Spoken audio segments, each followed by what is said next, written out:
Good morning बच्चों। आज हम क्षितिज किताब के कदखत से पहला पाठ नेताजी का चश्मा को पढ़ेंगे। चलिए पढ़ते हैं। नेताजी का चश्मा स्वयं प्रकाश द्वारा रचित एक सशक्त एवं रोचक कहानी है। कहानी के एक पात्र हैं हवलदार साहब, जिन्हें हर पखवाड़े कंपनी के काम से एक कस्बे से जाना पड़ता था। कस्बा बहुत छोटा था। उसमें एक बाज़ार, एक लड़कों का स्कूल, एक लड़कियों का स्कूल, एक सीमेंट का कारखाना, 2 ओपन एयर सिनेमाघर और एक नगरपालिका थी। नगरपालिका कस्बे में कुछ न कुछ कार्य करती रहती थी। इसी नगरपालिका के किसी प्रशासनिक अधिकारी ने एक बार मुख्य बाजार के मुख्य चौराहे पर नेताजी सुभाष चंद्र बोस की एक संगमरमर की प्रतिमा लगवा दी। यह कहानी उसी प्रतिमा से जुड़ी हुई है। मूर्ति संगमरमर की थी। टोपी की नोक से कोट के दूसरे बटन तक कोई 2 फुट ऊंची, जिसे कहते हैं बस्ट। प्रतिमा बहुत सुंदर थी। नेताजी सुंदर लग रहे थे फौजी वर्दी में। मूर्ति को देखते ही दिल्ली चलो और तुम मुझे खून दो वगैरह नारे याद आने लगते थे। इस दृष्टि से यह सफल और सराहनीय प्रयास था। प्रतिमा में केवल एक ही चीज़ की कमी थी, जो देखते ही खटकती थी। नेताजी की आंखों पर चश्मा नहीं था। यानी चश्मा तो था, लेकिन संगमरमर का नहीं था। यह सामान्य और सचमुच के चश्मे का चौड़ा काला फ्रेम मूर्ति को पहना दिया जाता था। हवलदार साहब जब पहली बार इस कस्बे से गुजरे और चौराहे पर पान खाने रुके, तभी उन्होंने इसे देखा और उनके चेहरे पर कौतुक भरी मुस्कान फैल गई। वाह भाई, यह आइडिया भी ठीक है। मूर्ति पत्थर की, लेकिन चश्मा असली।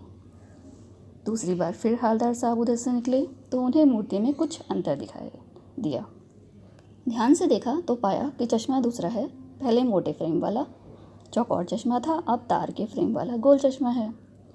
हवलदार साहब का कौतुक और बढ़ा। वाह भाई, क्या आइडिया है। मूर्ति अपने कपड़े नहीं बदल सकती, लेकिन चश्मा तो बदल ही सकती है। तीसरी बार फिर नया चश्मा लगा था। हवलदार साहब को इसकी आदत पड़ गई। हर बार कस्बे से निकलते उस समय चौराहे पे रुकते, पान खाते और मूर्ति को ध्यान से देखते। एक बार जब कौतूहल अधिक ही जाग उठा तो पान वाले से ही पूछ लिया, क्यों भाई, क्या बात है? यह तुम्हारे नेताजी का चश्मा हर बार कैसे बदल जाता है? पान वाले ने बताया, यह चश्मा कैप्टन चश्मे वाला बदलता है। हवलदार साहब को कुछ बात समझ में नहीं आई। एक चश्मे वाला है जिसका नाम है कैप्टन। उसे नेताजी की बिना चश्मे की मूर्ति अच्छी नहीं लगती, इसलिए वह अपनी छोटी सी दुकान में उपलब्ध कुछ फ्रेमों में से एक नेताजी की मूर्ति पर फिट कर देता है। लेकिन जब कोई ग्राहक आता है और उसे वैसे ही फ्रेम की आवश्यकता होती है जैसा मूर्ति पर लगा है, तो कैप्टन चश्मे वाला मूर्ति पर लगा फ्रेम संभवतः नेताजी से क्षमा मांगते हुए लाकर ग्राहक को दे देता है और बाद में नेताजी को दूसरा फ्रेम लौटा देता है। हवलदार साहब ने पान वाले से पूछा कि क्या कैप्टन चश्मे वाला नेताजी का साथी है या आज़ाद हिंद फौज का भूतपूर्व सिपाही? पान वाला मुस्कुराकर बोला, नहीं साहब, वो लंगड़ा क्या जाएगा फौज में, पागल है पागल। वो देखो, वो आ रहा है, आप उसी से बात कर लो, फ़ोटो वोटो छपा दो उसका कहीं। हवलदार साहब को पान वाले द्वारा एक देशभक्त का इस तरह मजाक उड़ाया जाना अच्छा नहीं लगा। हवलदार साहब ने मुड़कर देखा तो अवाक रह गए। एक बेहद बूढ़ा मरियल सा लंगड़ा आदमी, सिर पर गांधी टोपी और आंखों पर काला चश्मा लगाए, एक हाथ में एक छोटी सी संदूकची और दूसरे हाथ में एक बांस पर टंगे बहुत से चश्मे लिए अभी अभी एक गली से निकला था और अब एक बंद दुकान के सहारे अपना बांस टिका रहा है। तो इस बेचारे की दुकान भी नहीं है, फेरी लगाता है। हवलदार साहब चक्कर में पड़ गए। पूछना चाहते थे इसे कैप्टन क्यों कहते हैं, क्या यही इसका वास्तविक नाम है? लेकिन पान वाले ने साफ बता दिया कि अब वह इस बारे में बात करने को तैयार नहीं है। ड्राइवर भी बेचैन हो रहा था, काम भी था। हवलदार साहब जीप में बैठकर चले गए।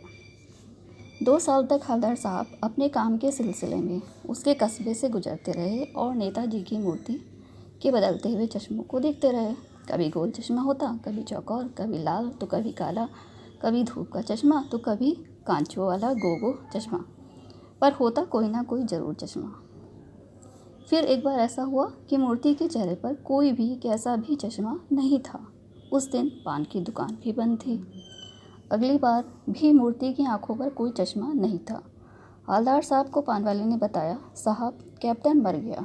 हवलदार साहब दुखी हो गए। 15 दिन बाद फिर उस कस्बे से गुजरे। सोचा मूर्ति तो होगी पर चश्मा नहीं होगा। मन कुछ अनमना सा था, लेकिन मूर्ति के सामने पहुंचकर वे ठिठक गए। मूर्ति की आंखों पर सरकंडों से बना छोटा सा चश्मा रखा था, वैसा ही जैसा बच्चे बना लेते हैं। यह दृश्य देखकर हवलदार साहब की आंखें भर आईं। इस प्रकार हमने आज नेताजी का चश्मा पाठ को पढ़ा, जिसमें कहानी के नायक कैप्टन चश्मे वाले के माध्यम से यह समझाया गया है कि यदि मन में श्रद्धा और देश प्रेम की भावना हो तो देश का प्रत्येक नागरिक अपने कर्मों से देश की सेवा कर सकता है। उसे अपनी देशभक्ति को प्रमाणित करने की आवश्यकता नहीं होती। जहाँ ऐसे लोगों का सम्मान नहीं किया जाता, वह वरन उसका मजाक बनाया जाता है, वह देश की कभी प्रगति नहीं कर सकता। अतः सभी को उनका भरपूर सम्मान करना चाहिए। बच्चों, आप इस कहानी को 2 या 3 बार सुनेंगे और अच्छी तरह से याद कर लेंगे, जिससे आपको पाठ अच्छे से समझ में आ जाएगा। बाद में हम इसी पाठ से संबंधित कार्य करेंगे।